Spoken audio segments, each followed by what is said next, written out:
I accidentally left my work tablet recording and caught my wife whispering to my brother, once we get him to put the business in our name, he'll be too broke to fight back. They toasted. I smiled through dinner like nothing happened for 113 days. This morning, her lawyer called me in a panic. Okay, so I'm 28, married to Jessica for 3 years, and I run a small but pretty successful lawn care business. Nothing fancy, but we clear about $80,000 a year, which isn't bad for a guy who dropped out of college to chase his dreams with a riding mower. My brother Kevin is, well, Kevin's always been the charmer. 2 years older, works in sales, drives a BMW he can't really afford, and has this way of making everyone feel like his best friend. Even our parents still think he walks on water, despite the fact that he's borrowed money from literally everyone in our family at least twice. The whole thing started because I'm terrible with technology. I mean, really terrible. I still call my smartphone a fancy phone, and I have to ask Jessica how to use the TV remote every single time we get a new streaming service. So when my business started growing and I needed to track work orders and invoices, Jessica convinced me to get this tablet thing. It'll make everything so much easier, honey, she said, setting it up for me in the kitchen. You can take pictures of the jobs, write notes, even record voice memos so you don't forget anything. The voice memo thing was actually pretty cool. Instead of trying to type with my fat fingers on that tiny screen, I could just hit record and talk about what Mrs. Patterson wanted done to her hedges or how many bags of fertilizer I needed for the Johnsons' front yard. So that Tuesday in March, I'm getting ready to head out for the day. I've got 3 big properties to quote, and Jessica's making me lunch like she does every morning. She cuts the crusts off my peanut butter sandwich because she knows I hate them, even though she always tells me I'm a big baby for not eating crusts. Little things like that, you know. I grab my work bag, kiss her goodbye, and head out to the truck. But I'm halfway to my first job when I realize I forgot my measuring tape. I need it for the quotes. So I turn around and head back home. I'm walking up to the front door when I hear voices in the kitchen. Jessica's voice and Kevin's voice, which is weird because Kevin lives across town and never comes by in the morning. He's usually sleeping off whatever he did the night before until at least noon. I'm about to call out and say hey, but something in their tone makes me stop. They're talking quiet, like they're sharing secrets. And you know that feeling when you accidentally overhear something and you're not sure if you should keep listening or announce yourself? Yeah, that feeling was hitting me hard. I creep closer to the kitchen window.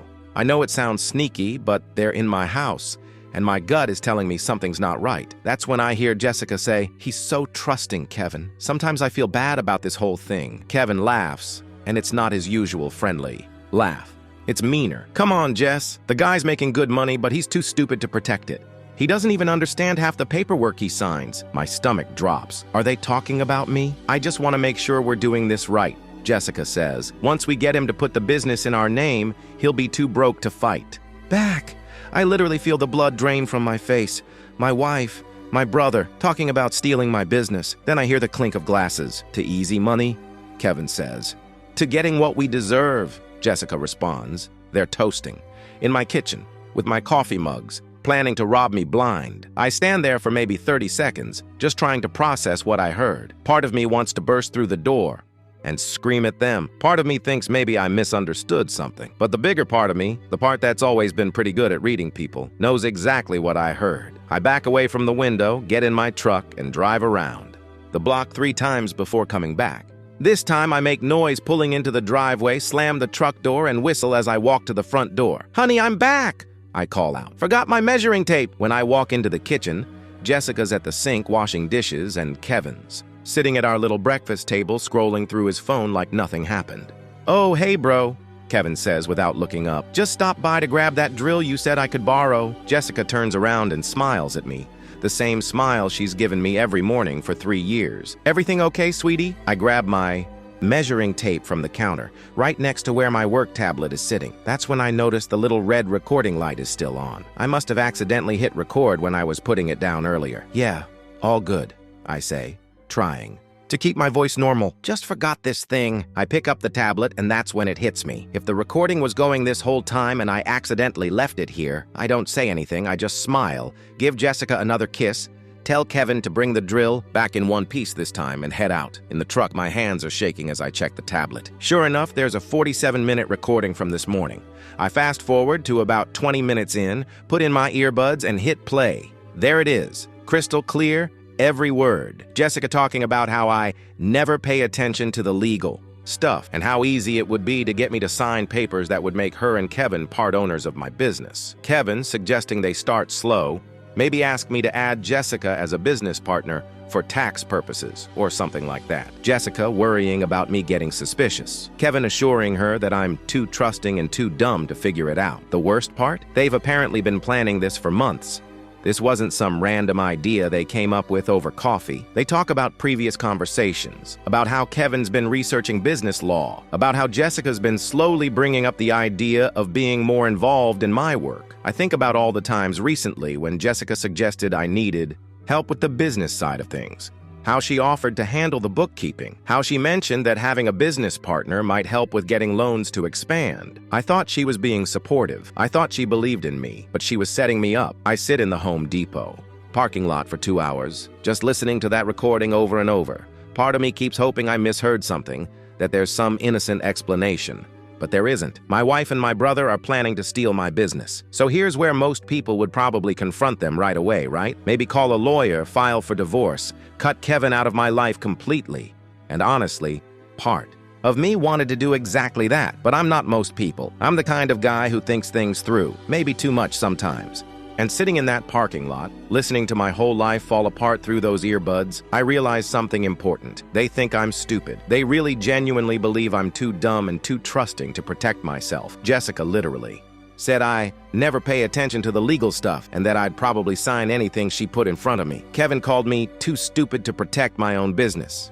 And you know what? That hurt. More than the betrayal. More than the scheming. The fact that the two people I trusted most in the world thought I was an idiot really got to me. So I decided to show them exactly how wrong they were. I went home that night and acted completely normal. Made small talk about my day, asked Jessica about hers, heated up leftover pizza for dinner. Kevin had left by then, but Jessica mentioned he'd stopped by just like he'd said. He seemed stressed, she said, not looking at me while she loaded the dishwasher. Work stuff, I think. Yeah, sales can be tough, I agreed, like I hadn't heard him laughing about scamming me 6 hours earlier. That night, after Jessica fell asleep, I started planning.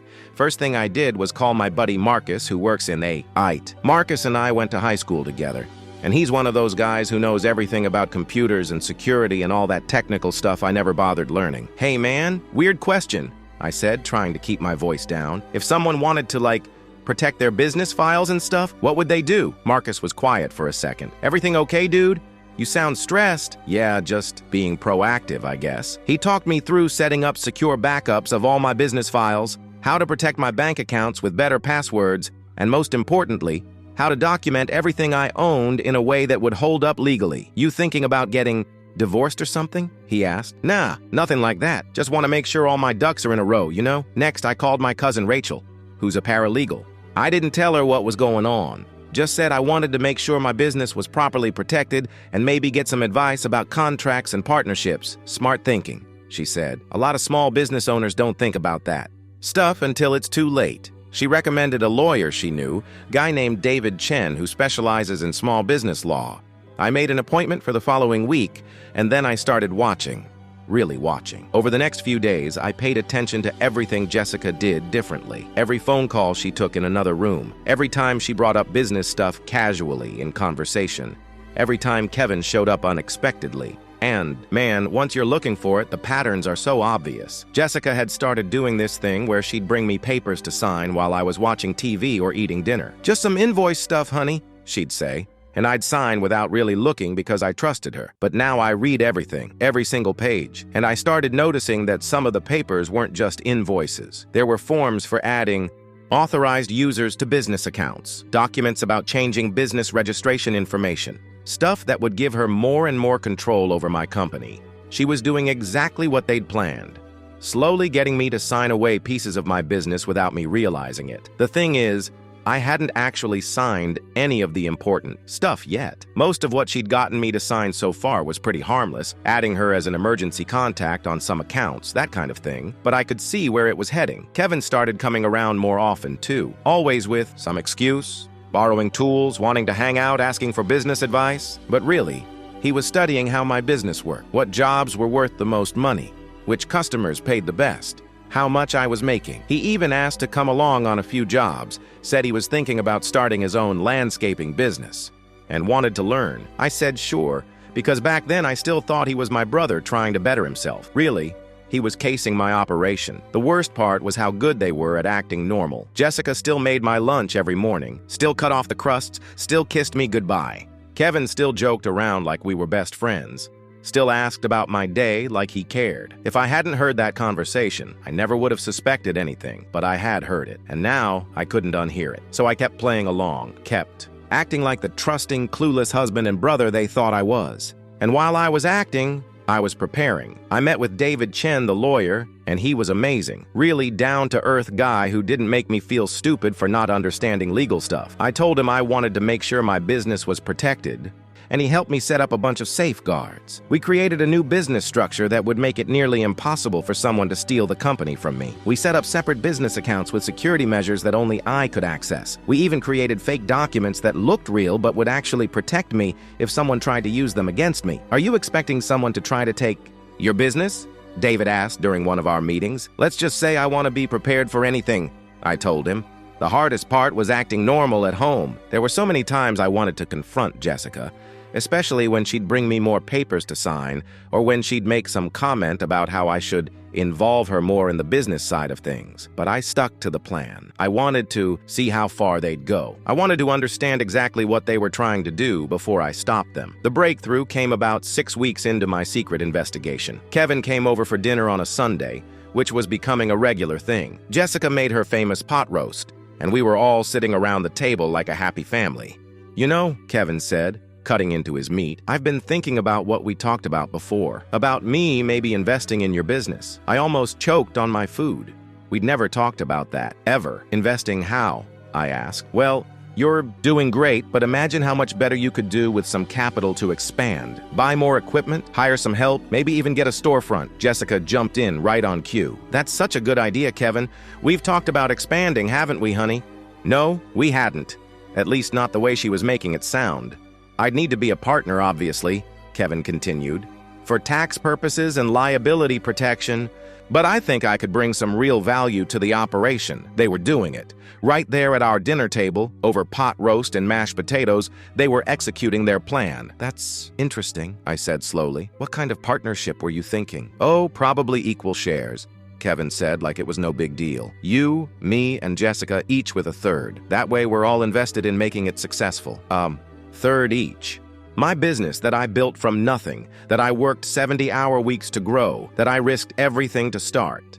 They wanted to own 2/3 of it. Jessica reached over and squeezed my hand. We'd be a real team then, she said with that same sweet smile. I squeezed back and smiled right back at her. Let me think about it. That night, I made copies of the recording from my tablet, multiple copies, sent them to myself in different emails, saved them to different drives, even burned them onto CDs like it was 2005. I wasn't taking any chances. I also started recording our conversations. Not all of them, just the ones where they brought up business stuff. David, the lawyer, had told me about the state's recording laws, and as long as I was part of the conversation, I was allowed to record it. So I did. And over the next few weeks, I collected hours of evidence of them trying to manipulate me into signing over my business. The best part was how confident they were getting. They stopped being subtle about it. Kevin would come over and openly talk about our business like he was already a partner. Jessica started making suggestions about our expansion plans and talking about how we should celebrate once the paperwork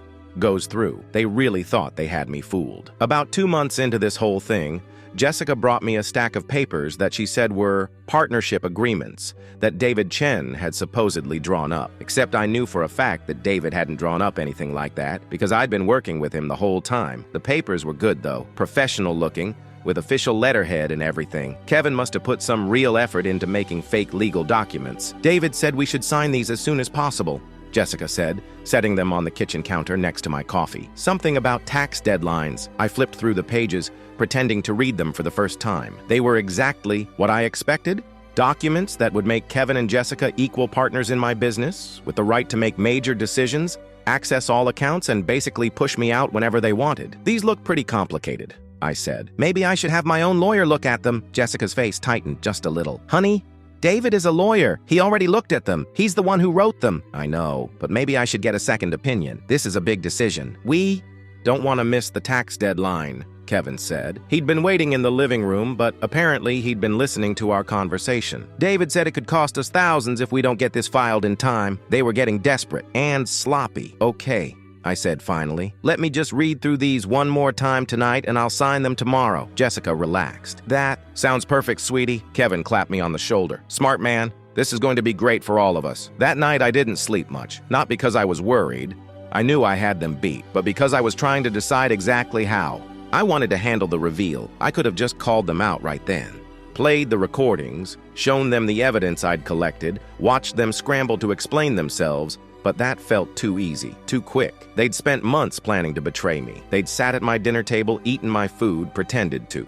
Loved me while plotting to steal everything I'd worked for. I wanted them to experience the same thing I'd experienced. The shock, the betrayal, the realization that someone you trusted completely had been lying to your face. So I came up with a better plan. The next morning, I got up early and drove to David's office. He was expecting me. I'd called ahead and told him today was the day. You sure about this? He asked as I signed the real documents he'd prepared. I'm sure. These documents did a few things. First, they officially restructured my business in a way that made it legally impossible for anyone else to claim ownership without my explicit written consent. Second, they created a detailed record of all business, assets, accounts, and intellectual property with me as the sole owner. Third, they included provisions for what would happen if someone tried to fraudulently claim ownership of the business. Basically, they were a nuclear weapon disguised as paperwork. The restraining orders are ready to file too, David said, showing me another stack of papers. As soon as you give me the word, I can have them served within hours. And the police report already filed. As soon as they attempt to use those fake documents or access any business accounts, it becomes criminal fraud. I took a deep breath. Okay, let's do this. When I got home, Jessica was in the kitchen making lunch like always. She looked up when I walked in and smiled. So, she said, ready to sign those papers? Actually, I said, pulling out my tablet and setting it on the counter. I want to record this, for posterity. Our big moment becoming business partners. Jessica looked a little uncomfortable, but Kevin, who'd shown up early like I, knew he would, thought it was a great idea. Absolutely, he said. Historic moment right here. I hit record and set the tablet where it could see all of us. Okay, I said, pulling out the fake documents they'd given me. Before I sign these, I just want to make sure I understand everything correctly. They both nodded eagerly. So according to these papers, Kevin, you're investing $50,000 into the business in exchange for a 1/3 ownership stake. Kevin shifted a little. Right, well, the $50,000 will come over time as the business grows. I see. And Jessica, you're getting a 1/3 stake because of your contributions to the business so far. That's right, honey. All those times I helped with paperwork and bookkeeping. I nodded thoughtfully. And this gives you both the right to make major business decisions, access all business accounts, and basically run the company together. We're a team, Jessica said, reaching for my hand. That's funny, I said, pulling my hand away. Because I was listening to the recording from my tablet, and I heard you say something interesting about this whole partnership thing. The color drained from Jessica's face. Kevin's mouth fell open. I picked up my tablet and hit play on the recording. From that first morning, Jessica's voice filled the kitchen. Once we get him to put the business in our name, he'll be too broke to fight back. Kevin's voice. The guy's making good money, but he's too stupid to protect it. The sound of them toasting. I let it play for about 30 seconds, then stopped it. Funny thing about that, I said, looking back and forth between them. I've got about 6 hours of recordings like that, plus all the fake documents you made, plus records of every conversation we've had about this fake partnership. Jessica was crying now. Kevin looked like he might throw up. How long? Jessica whispered. How long what? How long have I known? About 4 months. How long have I been recording you? About 3 months. How long have I been working with a real lawyer to protect my business? About 3.5 months. Kevin found his voice. Look, man, we can explain what? How you've been planning to steal my business? How you think I'm too stupid to protect myself? How you've been lying to my face every single day for months? I pulled out my phone and showed them the contact for David Chan. My lawyer's on speed dial. One call from me, and you'll both be served. With restraining orders and fraud charges within the hour. Jessica was sobbing now. Please, I'm sorry. I never meant for it to go this far. You never meant to get caught, I corrected her. Big difference. Kevin tried a different approach. Come on, bro. We're family. We can work this out. Family doesn't steal from family, Kevin. Family doesn't call family stupid behind their back. Family doesn't plan to leave family broke and defenseless. I stood up and walked to the door. You've got 10 minutes to get out of my house. Both of you. Jessica, you can come back for your stuff when I'm not here. But after that, I don't want to see either of you again. Where am I supposed to go? Jessica asked. I don't care.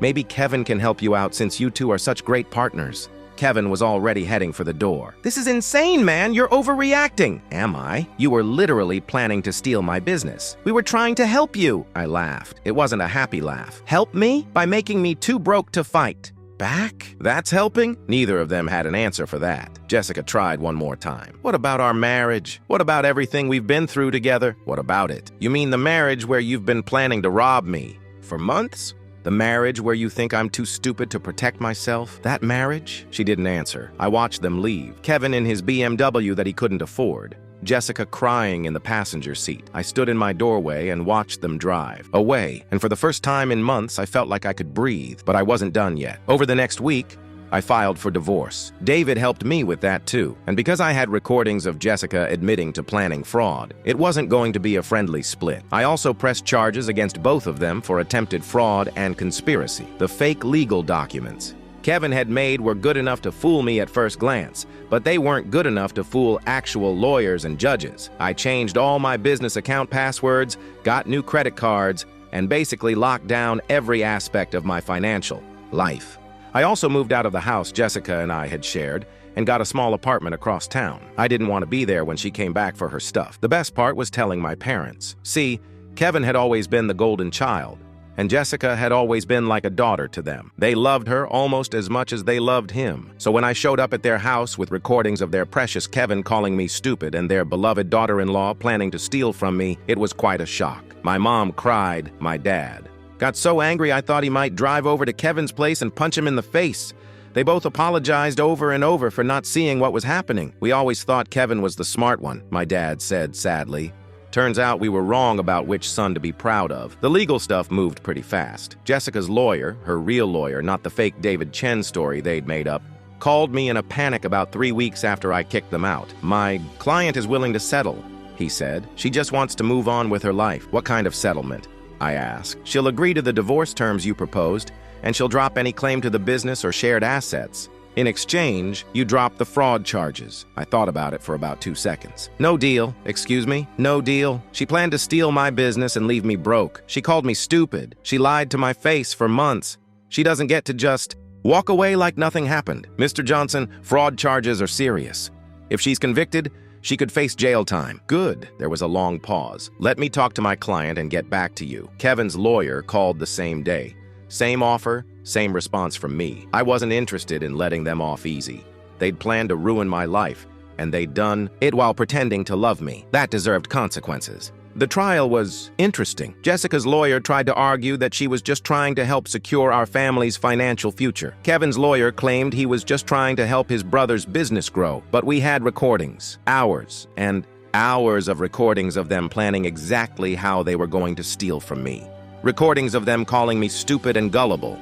Recordings of them celebrating their plan.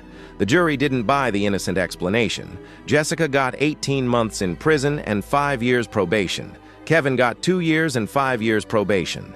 They also had to pay restitution for the money I spent on legal fees and business security measures. But the best part? The part that really made all of this worth it? 6 months after the trial, my business was doing better than ever. Word had gotten around about what happened.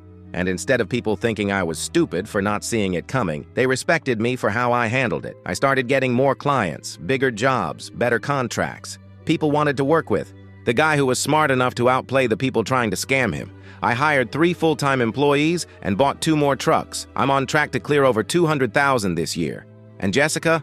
Last I heard, she was working at a gas station convenience store and living with her sister. Kevin lost his sales job when his employer found out about the fraud conviction. Turns out companies don't like to employ people who conspire to steal from their own family members. My parents cut them both off completely. No more family dinners, no more holiday visits, no more borrowing money from mom and dad. The thing is, I'm not angry anymore. I was for a while, but now I'm just grateful, I guess. I'm grateful I found out before they actually succeeded in stealing my business. I'm grateful I was smart enough to protect myself instead of just confronting them. I'm grateful I learned who they really were before I wasted any more of my life trusting them, and I'm grateful they thought I was too stupid to stop them, because that underestimation is exactly what allowed me to turn the tables on them. These days, I'm dating someone new. Her name is Amanda, and she's a teacher at the local elementary school. She thinks my lawn care business is impressive, not something to be stolen. She thinks I'm smart, not gullible. She makes her own lunch every morning and doesn't try to get me to sign mysterious paperwork. It's nice being with someone who actually likes me for who I am, instead of someone who sees me as an easy mark. But the absolute best part of this whole story? Yesterday I got a call from Kevin. First time I'd heard from him since the trial. "Hey, man," he said, and his voice sounded tired. "I just wanted to call and apologize, I guess." "Apologize for what exactly?" I asked. "For all of it. For the plan. For what we said about you. For trying to steal your business. We were wrong." "Yes, you were. I know this doesn't change anything, but I want you to know that I've learned my lesson. Prison was rough, and losing everything, losing my family, it made me realize how stupid I was." "Kevin," I said, "you weren't stupid. You were greedy and dishonest and cruel, but you weren't stupid. Your plan probably would have worked on someone else. So why didn't it work on you?" I smiled, even though he couldn't see it. "Because you made one critical mistake." "What was that?" "You thought I was too dumb to protect myself. But the thing is, Kevin, I'm not dumb. I never was. I just trusted you enough to let you think I was." There was a long silence. "You played us," he said finally. "No, Kevin. You played yourselves. I just didn't let you win." He hung up after that. I haven't heard from him since. But his call reminded me of something important. Something I want everyone who hears this story to remember. People will underestimate you. Sometimes it'll be strangers, sometimes it'll be friends, and sometimes it'll be the people closest to you. They'll think you're not smart enough, not strong enough, not careful enough to protect yourself. And when that happens, you have two choices. You can prove them right by being unprepared and letting them take advantage of you, or you can prove them wrong by being smarter than they think you are. I chose option 2, and it made all the difference. The funny thing is, I really did learn a lot about business law and financial protection through this whole ordeal. I'm actually way better at the business side of things now than I ever was before. David Chen and I still work together, and he's taught me how to read contracts, protect my assets, and spot red flags in business relationships. So in a weird way, Jessica and Kevin made me into the businessman they always said I wasn't smart enough to be, and my business is thriving because of it. The moral of the story? Don't underestimate people. Especially don't underestimate people you're planning to betray. Because sometimes, the person you think is too stupid to stop you is actually smart enough to let you think that while they're planning 10 steps ahead. And sometimes, the best revenge isn't getting mad. Sometimes, the best revenge is being smarter than they ever gave you credit for. Oh, and one more thing. That work tablet that accidentally recorded their first conversation, I still have it, and I still use it every day for my business. Every time I hit that record button to make a voice memo about a job, I remember that morning when I accidentally caught them planning to destroy my life, and I smile, because that accidental recording didn't just save my business. It taught me that I was a lot stronger and smarter than even I thought I was. And that's a lesson worth more than any business they could have stolen from me. But wait, it gets even better. About 8 months after Kevin called to apologize, I was at the hardware store picking up supplies when I overheard something that made my blood run cold. 2 guys in the paint aisle were talking about a foolproof business scam they were planning. One of them was describing exactly the same plan Kevin and Jessica had tried on me, down to the fake partnership papers and the gradual signing strategy. "My buddy Kevin taught me this," the guy was saying. "Says it works every time on small business. Owners who don't know any better." Kevin was teaching other people how to steal businesses. Even after prison, even after losing everything, my brother was still out there spreading his poison, teaching other criminals how to destroy families and steal people's life work. I pretended to look at screws while I listened to them plan to target some poor landscaping company across town. They had the owner's name, his address, even details about his family situation. They'd done their homework. When they left, I followed them to the parking lot and got their license plate number. Then I called David Chen. "We need to talk," I told him. "Kevin's not done." Turns out, Kevin had been running what police call a fraud school, teaching other ex-cons and desperate people how to execute the same business theft scheme he'd tried on me. For $500, he'd give them a complete playbook, fake legal documents, manipulation tactics, even specific language to use. When convincing victims to sign papers, he'd been at it for months. And according to the police investigation that followed, at least 12 small businesses had been targeted. 3 of them had actually fallen for it and lost everything. David helped me set up a meeting with Detective Morrison, who was heading up the investigation into Kevin's operation. Your brother's gotten sophisticated, Morrison told me during our meeting. He's not just teaching people the scam, he's providing ongoing support. Fake lawyer websites, counterfeit letterhead, even rehearsed phone calls to make everything seem legitimate. How many people has he hurt? I asked. That we know of? About 30 families. But there could be more who haven't come forward yet. I felt sick. My own brother was destroying people's lives for money, and he was using the exact same tactics he'd tried on me to do it. What can I do to help? I asked. That's when Detective Morrison smiled. Actually, we were hoping you'd ask that. They wanted me to go undercover, to pretend I wanted to reconcile with Kevin and learn about his new business venture. With a wire, of course, and back up nearby. It was dangerous. Kevin might recognize that I was setting him up, but the thought of him hurting more families, the way he'd tried to hurt mine, made the decision easy. Let's do it, I said. The setup took 3 weeks. I had to gradually reach out to Kevin, pretending I was lonely and missed having family around. I told him I'd been thinking about his apology call, and maybe I'd been too harsh. Maybe we could try to rebuild our relationship. Kevin was suspicious at first. Why now? He asked during one of our phone calls. You made it pretty clear you never wanted to see me again. Prison changes people, I said, echoing what he'd told me during his apology call. Maybe it changed you, and maybe losing my family changed me too. It took some convincing, but eventually Kevin agreed to meet for coffee, just the 2 of us, at a little diner downtown. I was wearing a wire that looked like a regular shirt button, and Detective Morrison was sitting 3 tables away, pretending to read a newspaper. I'd never been so nervous in my life. Kevin looked older, thinner. Prison had not been kind to him. He also seemed genuinely happy to see me, which made what I was about to do even harder. I can't believe you called, he said after we'd ordered coffee. I never thought I'd get a chance to make things right with you. Yeah, well, family's family, right? I said, hating myself for the lie. We talked for about an hour about nothing important. How he was adjusting to life after prison, how my business was doing, whether our parents might ever forgive him. Normal brother stuff. Then, just as I was starting to think this whole undercover thing was a waste of time, Kevin leaned forward and lowered his voice. Can I tell you something? He asked. Something I probably shouldn't tell you? Sure, I'm not exactly unemployed right now. Oh yeah? What are you doing? Kevin looked around the diner like he was checking for spies. I'm teaching people business stuff, how to protect themselves from getting screwed over. Protect themselves how? Well, Kevin said, and I could see him deciding how much to tell me. You remember how we almost had that partnership thing worked out before everything went sideways? My stomach dropped. Yeah, the thing is, that was actually a really solid plan. The legal structure, the gradual approach, all of it. It just didn't work because you're my brother and you know me too well, okay? But for other people who don't have that personal connection, it works perfectly. He was confessing, right there in the diner with a wire recording every word. Kevin was telling me he was running a scam operation. So you're teaching people how to become business partners? I asked, trying to sound curious instead of horrified. More like how to position themselves strategically in business relationships. Kevin said with a grin. How to identify opportunities, how to present proposals that seem beneficial to everyone involved, how to structure deals that protect their interests. That sounds smart. It is smart, and it's working. I've got about 20 clients right now, all of them working on securing their financial futures through strategic partnerships. 20 families. Kevin was actively helping destroy 20 families. How much do you charge for this business consulting? I asked. $500 up front, then 10% of whatever they secure through the partnership. It's a win-win situation. Wow, that's quite an operation you've got going. Kevin's chest puffed up with pride. I learned a lot from our situation, you know, about what works and what doesn't, about how to read people, how to build trust, how to make complex legal arrangements seem simple and beneficial. Would you ever teach me?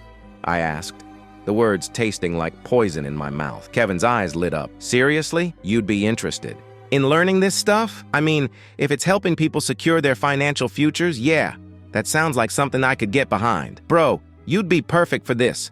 You understand the business world, you're trustworthy, people like you. You could probably land bigger partnerships than most of my current clients. What kind of partnerships are we talking about exactly? That's when Kevin started explaining in detail exactly how his fraud operation worked, how to research potential targets, how to create fake legal documents, how to gradually manipulate business owners into signing over control of their companies. He explained how they'd pick victims who were successful but not sophisticated about legal matters. How they'd spend weeks building relationships and trust. How they'd use family connections or romantic relationships to get close to their targets. The key, Kevin said, leaning even closer, is making them think it's their idea. You never push too hard. You plant seeds and let them grow. What about the legal stuff? The partnership papers? Oh, I've got a whole system for that. Fake law firm websites, counterfeit letterhead, even a guy who pretends to be a lawyer if anyone wants to talk on the phone. It looks completely legitimate. That's comprehensive. It has to be. These business owners aren't stupid. They're just trusting. They'll check up on things if something seems off. For the next 30 minutes, Kevin walked me through every aspect of his fraud operation. How much money his students had stolen, how they avoided getting caught, even how they laundered the money afterward. By the time we finished our coffee, I had enough evidence to put Kevin away for a very long time. So what do you think? Kevin asked as we got ready to leave. Want to come to one of my workshops? I'm teaching a new group next week. Absolutely, I lied. This sounds like exactly what I need. We hugged goodbye in the parking lot. Kevin actually seemed emotional about it. I'm so glad we're doing this, he said. I've missed having my little brother in my life. I watched him drive away, knowing it would probably be the last time I saw him outside of a courtroom. Detective Morrison appeared beside me as Kevin's car disappeared around the corner. How do you feel? He asked. Like I need a shower, I said, and maybe some therapy. 3 days later, Kevin was arrested at one of his workshops. Turns out, all 12 people attending were undercover cops from different departments. They'd been building this case for months. This time, Kevin was charged with running a criminal enterprise, fraud, conspiracy, and about 15 other crimes I can't even pronounce. He's looking at 20 years in federal prison. But here's the part that really got to me. When they arrested him, Kevin asked the officers if he could make one phone call. He called me. "You set me up," he said when I answered. It wasn't a question. "Yeah, I did." "Why?" "I thought we were rebuilding our relationship." I was quiet for a long moment. Then I said, "Kevin, you were teaching people how to destroy families, how to steal everything that matters to people who trusted them. How could I let that continue? Those weren't families. They were business opportunities. They were families, Kevin, just like ours was a family before you decided to steal from me." That was different. No, it wasn't. It was exactly the same. You saw someone who trusted you, and you decided to destroy their life for money. Kevin was quiet for a while. Then he said, "You know what the worst part is?" "What?" "I actually was happy to see you again. For those few weeks when I thought we were going to be brothers again, I was happier than I'd been since before prison. Then, why didn't you stop the scam operation?" "Because I needed the money. And because I was good at it." "You were good at hurting people." "Yeah," Kevin said quietly. "I guess I was." That was the last conversation I ever had with my brother. He pled guilty to avoid trial and got sentenced to 25 years in federal prison. He'll be eligible for parole when he's 62. Our parents didn't even go to his sentencing hearing. But the story doesn't end there, because about 6 months after Kevin's arrest, something amazing happened. One of Kevin's victims, a guy named Robert who owned a small plumbing business, reached out to me. He'd heard about my role in stopping Kevin's operation and wanted to thank me. "If you hadn't gone undercover, I probably would have lost everything," Robert told me over the phone. Kevin's people were already working on my wife, trying to convince her to get me to sign papers that would have made them partners in my business. I'm just glad we stopped him when we did. "Actually," Robert said, "I was calling because I have a business proposition for you, a real one this time." It turned out that Robert and several other small business owners in the area had been talking about forming a legitimate business association, a group where they could share resources, refer customers to each other, and help protect each other from scams like Kevin's. "We need someone to organize it," Robert said. "Someone who understands both the business side and the legal protection side. Someone people trust." "Why me?" "Because you proved that you're willing to risk everything to do the right thing. That's the kind of person we want leading this group." So I became the president of the Metro Small Business Protection Association. We started with 12 members and grew to over 200 within a year. We share information about potential scams, provide legal resources for small business owners, and even have a fund to help members who've been victims of fraud. The best part? We've prevented at least 30 attempted business scams in the past year alone, including 2 that were being run by former students of Kevin's operation. My business has grown too. Having connections with 200 other small business owners means constant referrals and partnership opportunities. Real partnerships, the kind that actually help everyone involved. I'm making more money than I ever dreamed possible when I was just a guy with a lawnmower and a dream. Amanda and I got married last spring. She loves the work I'm doing with the business association, and she's been helping me organize workshops on financial literacy and legal protection for small business owners. You turned something terrible into something beautiful, she told me on our wedding day. That's what heroes do. I don't know about the hero part, but I do know that stopping Kevin was the right thing to do, even if he was my brother, even if it meant lying to him and betraying his trust. Because sometimes protecting innocent people is more important than protecting family relationships. And sometimes the person who tried to destroy you can end up being the person who teaches you how strong you really are. Kevin taught me that. I was stronger and smarter than he thought, but he also taught me something else. He taught me that being smart isn't enough. You also have to be willing to use that intelligence to protect people who can't protect themselves. And that's a lesson I'll carry with me for the rest of my life. Update number 2. Jessica's desperate comeback, but just when I thought this whole nightmare was finally over, Jessica decided to make one last play that nearly destroyed everything I'd built. This happened about 18 months after Kevin got sentenced. I was feeling good about life. The business association was thriving, my company was doing great, and Amanda and I had just found out she was pregnant with our first kid. Then my phone rang at 6 in the morning on a Tuesday. "Is this Tom Johnson?" the voice asked. "Yeah." "Who's this?" "This is Detective Sarah Martinez with the Financial Crimes Unit. We need to talk to you about some irregularities in your business accounts." My blood went cold. "What kind of irregularities?" "The kind that suggests someone's been embezzling money from your company for over 2 years." I sat up in bed, fully awake now. "That's impossible. I monitor those accounts daily." "Mr. Johnson, we're going to need you to come down to the station, and you might want to bring your lawyer." The next few hours were a blur. David Chen met me at the police station, and we sat in a small interview room while Detective Martinez showed us printouts of financial records I'd never seen before. "According to these documents," she said, "your business has been systematically overpaying on invoices and paying vendors that don't exist. The excess money has been going into accounts controlled by someone named Jay Thompson." "I've never heard of Jay Thompson," I said, studying the papers, "and I approve all payments personally." "That's interesting," Detective Martinez said, "because we have your signature on all of these authorizations." She showed me more papers, purchase orders, payment authorizations, even bank transfer requests, all with my signature, all for amounts that were way higher than what I would normally approve. "These aren't real," I said. "I never signed any of this. The bank says otherwise. They have security footage of someone using your credentials to authorize these transfers." My lawyer, David, looked over the documents carefully. "How much money are we talking about?" "Just over $300,000.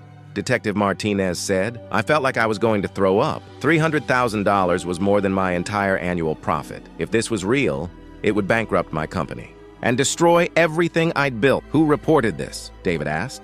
"Anonymous tip came in yesterday morning. Someone called and said they had evidence that Tom Johnson was embezzling from his own company to avoid paying taxes and creditors." "That doesn't even make sense," I said. "Why would I steal from myself?" "According to the tip, you were planning to declare bankruptcy and claim the missing money as business losses.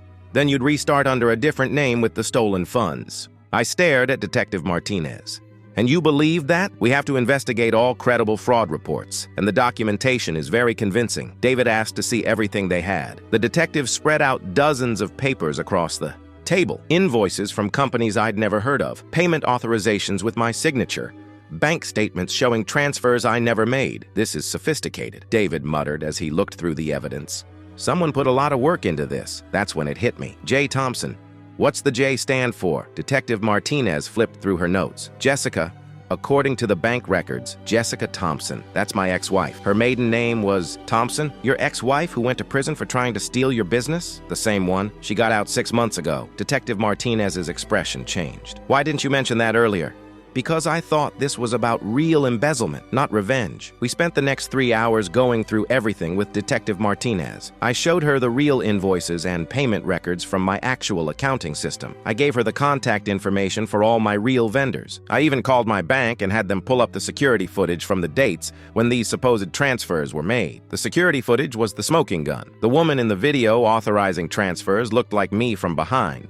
Same height, same hair color, even wearing similar clothes. But when she turned around to face the camera, it was clearly Jessica wearing a fake mustache and a baseball cap. "She must have been watching me," I told Detective Martinez, "learning my routines, figuring out what I wore to the bank, even practicing my signature. How would she get access to your account information?" I thought about it. She knew all my Passwords when we were married, and I probably wasn't as careful about changing everything as I should have been. David pulled out his phone. We need to call the bank immediately and freeze all accounts. Then we need to figure out how much money is actually missing. The good news was that Jessica's plan hadn't actually worked. The bank had been holding the suspicious transfers pending verification, which is why they showed up in the records, but the money hadn't actually moved yet. The bad news was that Jessica had done enough damage to trigger a full IRS audit of my business and personal finances. Even though no money was actually stolen, I was going to have to prove that every penny I'd ever earned was legitimate. How long will an audit take? I asked David. 6 months to 2 years, he said grimly. And it's going to cost you at least $50,000 in accounting and legal fees. Jessica had found a way to hurt me without technically breaking any laws. She'd reported what looked like legitimate financial crimes, forcing the authorities to investigate. And even though the investigation would eventually clear me, the process itself would be expensive and time-consuming. It was brilliant in a twisted way. But Jessica had made one critical mistake. She'd gotten greedy. Instead of just filing the false report and disappearing, she'd set up those fake vendor accounts to try to actually steal money. And because the bank had security cameras, we had video evidence of her committing fraud. Detective Martinez put out a warrant for Jessica's arrest that afternoon. They found her 3 days later at a cheap motel about 50 miles outside town, still using the fake ID she'd created for the bank visits. When they searched her motel room, they found everything. Copies of my old financial records that she'd kept from when we were married, practice sheets where she'd been forging my signature, even a wig and fake mustache identical to what she'd worn in the bank security footage. They also found something else, a notebook with detailed plans for destroying not just my business, but Amanda's career and our future family. Jessica had been watching us for months. She knew Amanda was pregnant before we'd even told our families. She knew about the business, association, about my friendship with Detective Morrison, even about my weekly lunch meetings with David Chen. She'd been planning what she called total life destruction. The fake embezzlement report was just phase 1. Phase 2 involved calling Amanda's school district and reporting that she was having an affair with a parent. Phase 3 involved reporting me to the IRS, the State Business Licensing Board, and every regulatory agency she could think of. Phase 4 was the worst. She'd been planning to kidnap our baby after it was born and disappear to a country without extradition treaties. When Detective Martinez showed me that notebook, I had to sit down. I couldn't believe that someone I'd once loved, someone I'd shared a home and a life with, could hate me enough to plan something so evil. We're going to recommend she be held without bail, Detective Martinez told me. This goes way beyond fraud. We're talking about stalking, harassment, planned kidnapping, and conspiracy to commit multiple felonies. How long has she been planning this? According to her notes, since about 2 weeks after she got out of prison. She's been working on this for 6 months. The trial was even more intense than Kevin's had been. Jessica's lawyer tried to argue that she was mentally unstable due to trauma from her time in prison, that she wasn't really planning to hurt anyone, just writing angry fantasies in a journal. But the prosecution had too much evidence. The fake documents, the security footage, the detailed plans, even testimony from other inmates that Jessica had talked about getting revenge on her ex-husband while they were in prison together. Jessica got 15 years in federal prison, with no possibility of parole for at least 10 years. The judge said he'd never seen such a calculated and extensive plan to destroy someone's life. Your ex-wife is a sociopath, David told me after the sentencing. I've been practicing law for 25 years and I've never seen anything like this. But even with Jessica in prison, the damage was done. The IRS audit took 14 months and cost me $63,000 in professional fees. The State Business Licensing Board investigation took another 8 months. The stress of dealing with all of it caused Amanda to have complications with her pregnancy, and she had to be on bed rest for the last 3 months. Our son Trevor was. Born healthy, thank God, but those were the most stressful months of my life. Every day brought new paperwork, new questions, new investigations triggered by Jessica's false reports. The worst part was that I couldn't even feel angry about it anymore. I was just tired of being targeted, tired of defending myself, tired of having to prove over and over that I was innocent of crimes I'd never committed. Why us? Amanda asked me one night while she was on bed rest. Why can't they just leave us alone? Because they can't stand that we're happy, I said. Kevin couldn't stand that I was successful, and Jessica can't stand that I moved on without her. Will it ever end? That's when I made a decision that changed everything. Yes, I told her. It's going to end, because I'm going to make sure it ends. The next morning, I called Detective Morrison, the cop who'd helped me with Kevin's case. I need to talk to you about witness protection, I told him. Tom, Witness protection is for people testifying against organized crime. This is just harassment from family members. Detective, my ex-wife spent 6 months planning to kidnap my newborn baby. My brother taught dozens of people how to steal businesses and destroy families. At what point does this become organized crime? Morrison was quiet for a moment. What are you thinking? I'm thinking that Kevin and Jessica aren't the only ones out there doing this stuff.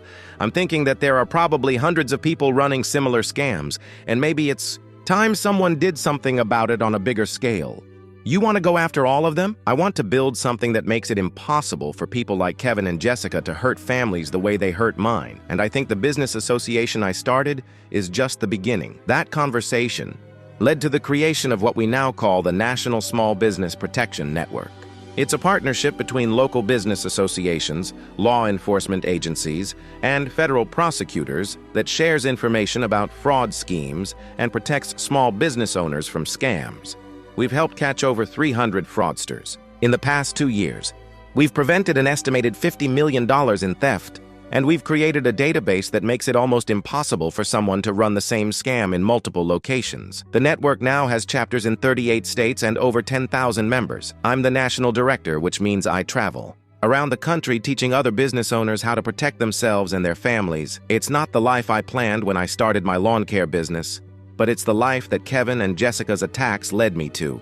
And in a weird way, I'm grateful for that. Not grateful that they tried to destroy me, but grateful that their attacks taught me I was capable of fighting back on a scale I never imagined. Amanda loves the work too. She took early retirement from teaching and now runs the educational programs for the network. We develop curricula that teach business owners about legal protection, financial security, and fraud prevention. Trevor's 3 now, and he comes to work with us sometimes. The office has a little play area where he can hang out while we're in meetings. He calls what we do catching bad guys, which isn't far from the truth. And you know what the best part is? Last month, we got a letter from someone who'd heard about our work and wanted to thank us. 5 years ago, my brother and sister-in-law tried to steal my restaurant, the letter said. They almost succeeded. But then I heard about your network and learned how to protect myself. Today, my restaurant is thriving and my family is safe. Thank you for turning your pain into protection for people like me. That letter is framed on my office wall, right next to a picture of Trevor and Amanda, because that's what this whole story is really about. It's not about revenge or getting even with people who hurt you. It's about turning your worst experiences into something that helps other people avoid the same pain. Kevin and Jessica tried to destroy my life twice. Instead, they taught me that I was strong enough to build something bigger than they could ever tear down. And that's a lesson I plan to keep teaching for the rest of my life. Update 3. The shocking discovery. But just when I thought I knew everything there was to know about Kevin and Jessica's betrayal, I discovered something that changed everything I believed about what had happened to my family. This was about 2 years after Jessica's sentencing. Trevor was 5, Amanda was pregnant with our second child, and the National Small Business Protection Network was expanding internationally. Life was good. Then my mom called with news that stopped me cold. "Tommy," she said, and I could hear. She'd been crying. "I need to tell you something about your father." "What about Dad? Is he okay?" "He's fine, physically. But I found something in his old papers, and I think you need to see it." She asked me to come over that evening. Just me, not Amanda and Trevor. When I got to my parents' house, Mom was sitting at the kitchen table with a shoebox full of old documents. "I was cleaning out your father's desk to surprise him for his birthday," she said, "and I found these hidden in the back of his filing cabinet." She handed me a letter dated 3 years ago. 3 years ago, right around the time Kevin and Jessica started planning their original scheme. The letter was from Kevin to my dad. "Dear Pop," it started, "I know you think I'm the screw-up son, and maybe you're right, but I've got a chance to prove myself with this business thing, and I need your help." I kept reading, and my stomach started churning. Tom's doing great with his lawn care business, but he's too trusting. He's going to get taken advantage of eventually if someone doesn't protect him. I've been talking to some people who know about business law, and they say the best way to protect a small business is to have family members as partners. That way, if someone tries to steal the business, the family can fight back. "Mom," I said, looking up from the letter. "There are more of these?" She nodded and handed me another one. This letter was from Jessica to my mom. Dear Mrs. Johnson, it said, I'm so worried about Tom. He works so hard, but he doesn't understand the business side of things at all. Kevin and I have been researching ways to help protect him, and we think the best solution is for us to become official partners in the business. That way, we can make sure no one takes advantage of his trusting nature. I stared at the letters. They wrote to you guys before they started the whole scheme? There are dozens of letters, Tommy, from both of them, going back almost a year before. You caught them planning anything. Mom showed me more letters, and each one painted Kevin and Jessica as concerned family members who just wanted to protect me from potential business threats. They wrote about consultations with lawyers, research into business security, even conversations with other small business owners who'd been victims of fraud. According to these letters, I said slowly, they were trying to help me. That's what we thought. Mom said quietly, your father and I were so impressed that Kevin was finally taking responsibility and that Jessica was being such a supportive wife. Did you respond to any of these letters? Mom's face went red. We encouraged them. She showed me letters that she and Dad had written back. Letters praising Kevin for finally growing up and supporting his little brother. Letters thanking Jessica for being such a loving and protective wife. My parents had unknowingly encouraged Kevin and Jessica to pursue their scheme because they thought it was a legitimate effort to help me. There's more, Mom said, and handed me a letter I'd never seen before. This one was from Jessica to my dad, dated just 2 weeks before I caught them in the kitchen. Mr. Johnson, it said, Kevin and I have been trying to help Tom protect his business, but he's being stubborn about accepting our help. We're worried that if we don't act soon, he's going to lose everything to scammers who are much less trustworthy than his own family. Would you and Mrs. Johnson be willing to talk to him about accepting our partnership offer, coming from you?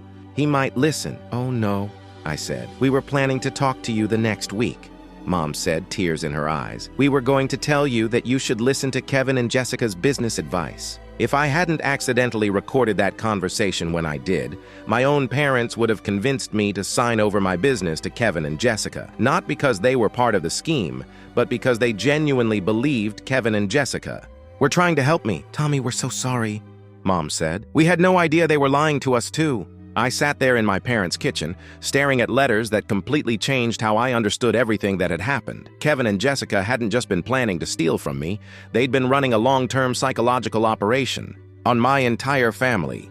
They'd convinced my parents that I was in danger and that they were the only ones who could save me. They'd positioned themselves as the heroes of the story, with me as the naive victim who needed their protection. It was so much more sophisticated than I'd realized. Dad knew about this? I asked. He found the letters about 6 months ago, Mom said. He's been too ashamed to tell you. He feels like he almost helped them steal your business. Where is he now? Garage. He's been spending a lot of time out there lately. I found my dad in his workshop pretending to organize screws that were already perfectly organized. He looked up when I walked in, and I could see the guilt written all over his face. You found the letters, he said. Yeah. We stood there for a moment, not saying anything. Then Dad sat down heavily on his workbench stool. I'm sorry, son, he said. I thought I was helping you. Dad, you didn't know. I should have known. Kevin's been lying and scheming his whole life. Why did I think this time was different? Because you wanted to believe your son had finally changed. That's not something to apologize for. Dad looked at me with surprise. You're not angry? I'm angry at Kevin and Jessica for manipulating you, but I'm not angry at you for wanting to believe in your son. Even though I almost convinced you to sign over your business to them? Dad, the only reason you were going to do that is because you thought it would protect me. That's what good parents do. We talked for another hour, and I learned even more. Disturbing details about Kevin and Jessica's manipulation campaign. They'd been working on my parents for over a year,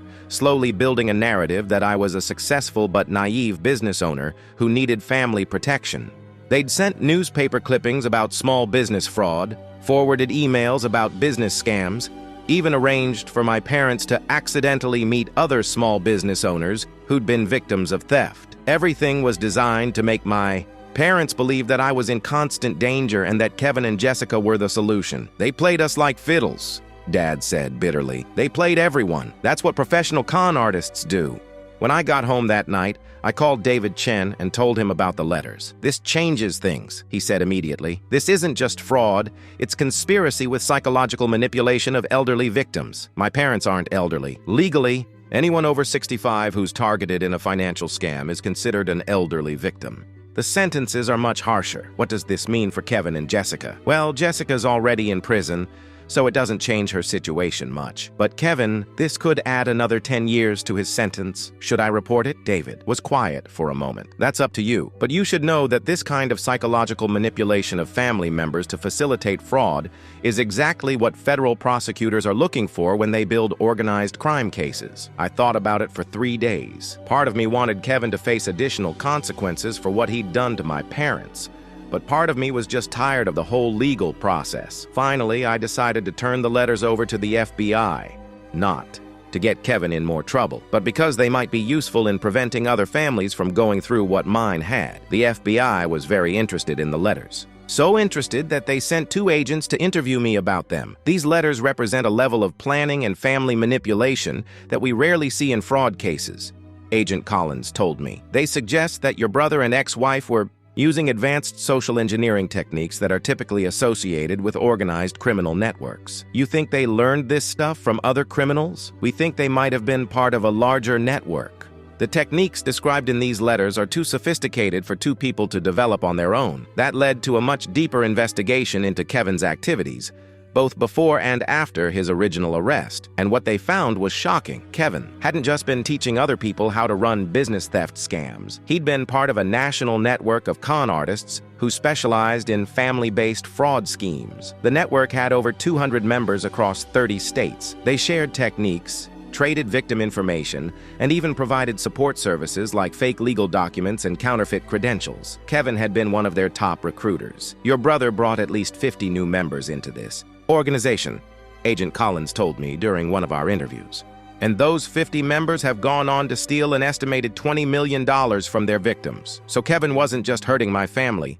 He was hurting hundreds of families, thousands actually. This network has been operating for at least 7 years. The investigation led to the largest family fraud bust in FBI history. They arrested 137 people across 22 states, including the leaders of what they called the Thompson Family Scam Network. Turns out, the network was named after Jessica's family. Her father, uncle, and 2 cousins were all senior members of the organization. Jessica hadn't just married into my family and then decided to steal from me. She'd been sent to recruit me. Your marriage was a setup from the beginning, Agent Collins explained. Jessica was assigned to target successful small business owners in this area. You were specifically chosen because you fit their victim profile. Young, successful, trusting, with strong family relationships that could be exploited. I felt like I'd been punched in the stomach. How long was she planning this? According to our investigation, she started researching you about 6 months before you met.